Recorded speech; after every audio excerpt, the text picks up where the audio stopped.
service bi gis nañ ni mu demee tuddul benn yoon Macky Sall remercier wul dafa mel ni posture de guerre la commencé indi ak junj ne le rendez-vous ou en tout cas son engagement pour le Sénégal ndax day firndeel li Charles wax ni que moom déjà moom wane na ni que affaire yi du bàyyi mu jàll mu sedd. man xam naa fii malal tàmbalee lay tàmbali mooy incliné wu ci mémoire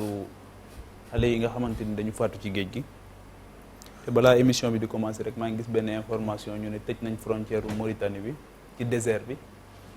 te ndekete ni ñuy emprunter géej gi la ñuy emprunter désert. C'est vrai. Donc ce qui se passe, je pense, ça mérite une réflexion profonde et que, au-delà des schémas politiques et politiciens,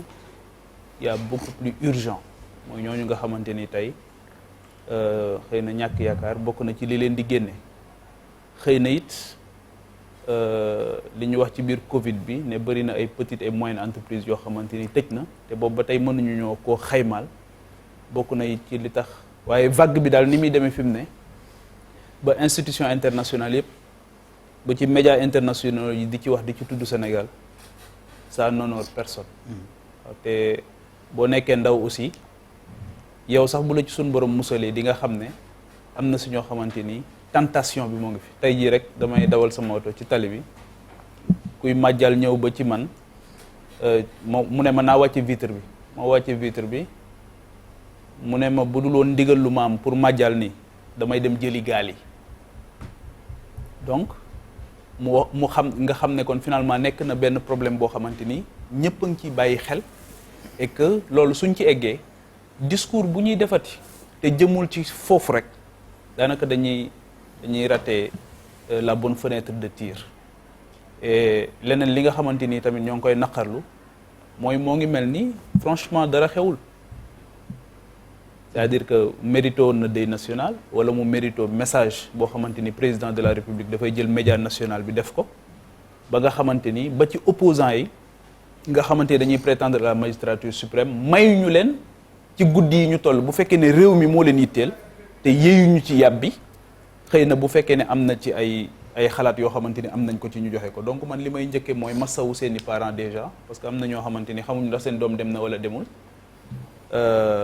di leen ñaanal suñu borom mu xare leen aljana leneen beneen échec bi nga xamante ni am na mooy saa bu ñu demee bay lijjanti les problèmes internes des partis politiques bi nga xamante ni bañ koy sanc dane woon dañuy dajaloo ci volontarisme ak désintéressement ngir dajale suñuy xel ak suñuy xalaat dem gëm benn idéal di xalaat suñuy xam-xam di ko dajale ngir régler problème mu sénégalais yi mais bu ngeen demee ba sénégalais yooyu ñoo yittewoo léegi seen i problème mu bopp yéen loolu mooy échec bu njëkk bi nga xamante ni vocation parti politique bi dafay dévoyé wu surtout bu fekkee ne c'est un parti politique boo xamante ni moom moo nekk au pouvoir parce que feneen lañ koy xaaratul foofu donc moo tax au-delà de ces personnes yi nga xamante ni ñoo ngi koy évoqué bien entendu Afrique la ñu nekk te Afrique soo yoree pouvoir képp koo xamante ni mën na la xañ appareil bii nga xamante ni moo tax ku ciy ñëw da ngay dige ne doo nekk chef de parti mais boo accès da ngay soxla parti bi parce que bés boo fi jógee parti bi outil de négociation lay nekk mais parti bi tamit moyen de pression lay nekk ngir ñu bañ a jot ci yow donc ils ont besoin du parti léegi ci biir parti boobu képp koo xamante ni mën na koo xëccoog yow boo fi jógee mais da nga koy lijjanti parce que tu as besoin du parti. Khalifa Sall peut-être que su fekkoon moo téye parti socialiste li ko dal du ko dal Karim Wade xëy na bu fekkoon ne moom moo téye parti démocratique sénégalais fragmenté wuñu ko balaa muy dem xëy na li ko dal du ko dal donc Afrique li ñu gis fii Sénégal wax dëgg fa yàlla y a rien de nouveau maintenant dafay nekk loo xamante ni solo si du bari par rapport ak li nga xam moom ñuy xaar comme urgence yi nga xamante ni moom la ñu amee actuellement. te damay bañ sax yàlla mere ñu ndax Covid bi ñu jógee ak liñ ci dund yépp nit ñi confiné wu toog xalaat réfléchir adduna bi daal di joxewaat benn orientation bu bees am koo xamante ni daf fi wàcc nekk mbindeef invisible renvoyer ñu à l'essentiel par rapport ak des choses yoo xam dañ ko remettre au lendemain par rapport ak ay urgences yoo xamante ni elles sont urgentes ñu ko doon différer depuis 60 ans on avait une opportunité on a rêvé hein vendredi passé on a bien rêvé bi ñu fi toogee di wax ci wàllu remaniement mais c'était peut-être trop demandé à un politicien c'était peut-être trop demandé à des politiciens professionnels ils ont fait ce qu'ils savent faire parce que transcendance lañ doon wax ne moom la ñuy xaar ci ñoom yëkkatiku lañ doon wax ne ñoom la ñuy xaar ci ñoom au-delà des coteries au-delà des. Je peux me permettre une question.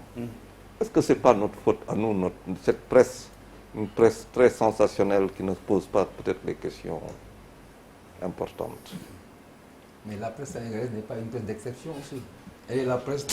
C'est un pouvoir. Quasiment. C'est un pas pouvoir. une exception spécifique quoi, qui nous confère Non, question laa ko posé rek.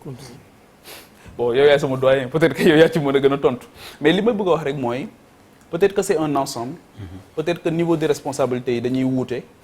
ak niveau bi kenn ku ci nekk am ci responsabilité. mais jàpp naa ne